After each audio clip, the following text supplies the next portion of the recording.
Hello বন্ধুরা, welcome to only sports view. তো এই ভিডিওতে কথা বলতে চলেছি আবারও ফুটবল আপডেটস নিয়ে। তো ফুটবলের বেশ কিছু ট্রান্সফার আপডেট রয়েছে, যেরকম মোহনবাগান, ইস্টবেঙ্গল নিয়ে বেশ কিছু ট্রান্সফার আপডেট রয়েছে। তো সেগুলো নিয়ে একটু আলোচনা করব এই ভিডিওতে। তো ভিডিওটি সবাই শেষ পর্যন্ত দেখতে থাকো। আর চ্যানেলে নতুন হয়ে থাকলে চ্যানেলটি সাবস্ক্রাইব করে পাশে থাকা বেল আইকনটিকে অন করে পাশে থেকো।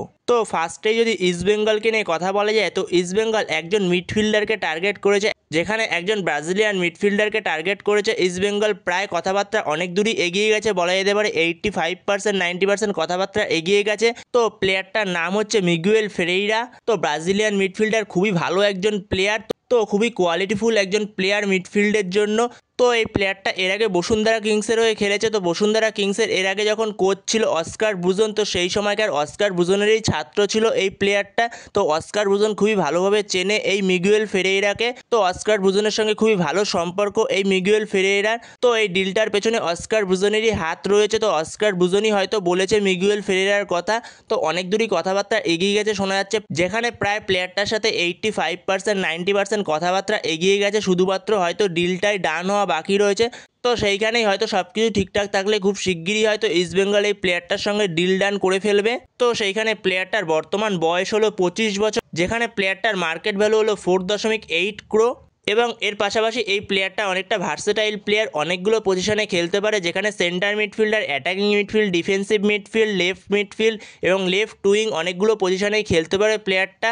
তো সেইখানে ইস্টবেঙ্গলের জন্য খুবই ভালো একটা সাইনিং হবে যদি ইস্টবেঙ্গল সাইনিংটাকে কমপ্লিট করতে পারে।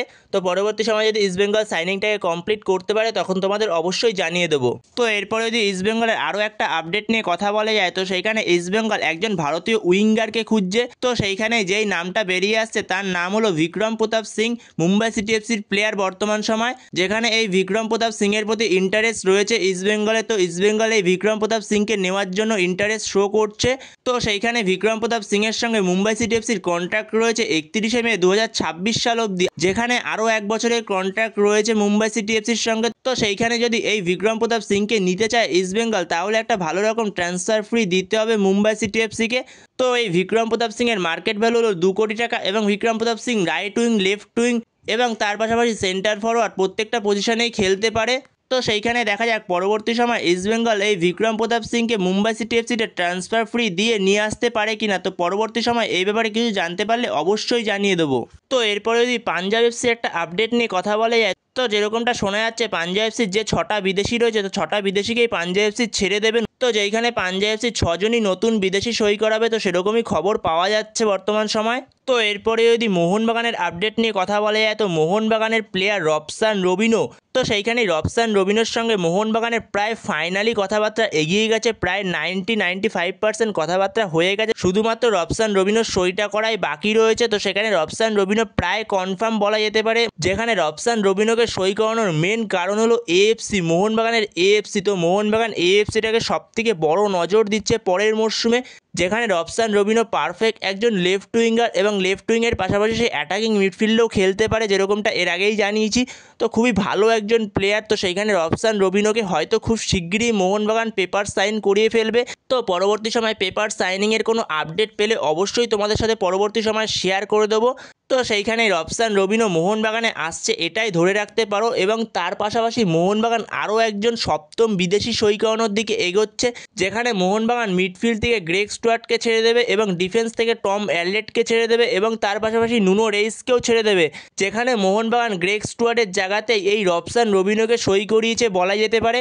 এবং তার পাশাপাশি মোহনবাগান আরও একজন সেন্টার ব্যাকের প্লেয়ার সই করাবে, যেরকমটা জানিয়েছি। তো যেই সেন্টার ব্যাকেদের সঙ্গে কথাবার্তা হচ্ছে তো সেগুলোও জানিয়েছি তোমাদের। তো যেই সেন্টার ব্যাকের সঙ্গে কথাবার্তা চলছে তো সেগুলোও জানিয়েছি। তো সেইখানে একজন সেন্টার ব্যাককে সই করাবে এবং তার পাশাপাশি মোহনবাগান নুনো রেইসকে সপ্তম বিদেশি হিসেবে এর আগের বার সই করিয়েছিল, তো সেখানে নুনো রেইসকেও ছেড়ে দেবে। তো সেইখানে নুনো রেইসের জায়গাতে একজন সপ্তম বিদেশি সই করাবে মোহনবাগান। তো সেইখানে একজন মিডফিল্ডার হতে পারে এটাই, যেখানে সেন্টার মিডফিল্ডার এবং অ্যাটাকিং মিডফিল্ড যেখানে মোহনবাগানের সাউথ আমেরিকার একজন প্লেয়ারের প্রতি মোহনবাগানের ইন্টারেস্ট রয়েছে, এখনও পর্যন্ত নাম কিছুই জানা যায়নি তার। তো এরকম একজন প্লেয়ারের প্রতি ইন্টারেস্ট রয়েছে, তো সেরকমই শোনা যাচ্ছে। তো সেইখানে এটা একটা বড় নাম হতে পারে হয়তো মিডফিল্ডারটায়।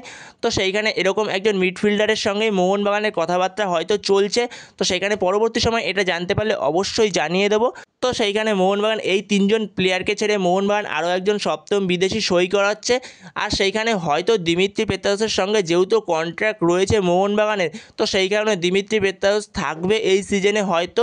তো সেইখানে দেখা যাক পরবর্তী সময় কি হয়। তো সেইখানে ট্রান্সফার মার্কেটে কিছুই বলা যায় না কখন কি হয়। তো সেখানে পরবর্তী সময় এই বিষয়ে আরও কিছু জানতে পারলে অবশ্যই তখন শেয়ার করে দেবো। তো এরপরে যদি মোহনবাগানকে নিয়ে আবারও কথা বলা যায়, তো সেখানে মোহনবাগান ভারতীয় লেফট ব্যাক নাওরেম রোশনের প্রতি মোহনবাগানের একটা ইন্টারেস্ট ছিল। তো সেইখানে নাওরেম রোশনকে হয়তো এই মরশুমে মোহনবাগান পাবে না। তো সেরকমই বোঝা যাচ্ছে, যেহেতু নাওরেম রোশনের সঙ্গে বেঙ্গালুরু এফসির আরও 1 বছরের কন্ট্রাক্ট রয়েছে। তো সেইখানে যদি বেঙ্গালুরু এফসি নাওরেম রোশনকে ছাড়ে, তাহলে নাওরেম রোশনের জন্য একটা বড় টাকার ট্রান্সফার ফ্রি দাবি করছে বেঙ্গালুরু এফসি। তো সেইখানে হয়তো এই ডিলটা ডান নাও হতে পারে। তো এই ব্যাপারে যদি পরবর্তী সময় আর কোনো আপডেট পাওয়া যায় তো অবশ্যই জানিয়ে দেবো। তো বন্ধুরা, এই ভিডিওতে এই পর্যন্ত। তো এই ভিডিওতে এই আপডেটগুলো নিয়ে আলোচনা করার ছিল। তো ভিডিওটি ভালো লাগলে অবশ্যই লাইক, শেয়ার, সাবস্ক্রাইব করতে ভুলো না। তো নেক্সট ভিডিওতে দেখা হচ্ছে, ততক্ষণের জন্য বাই বাই।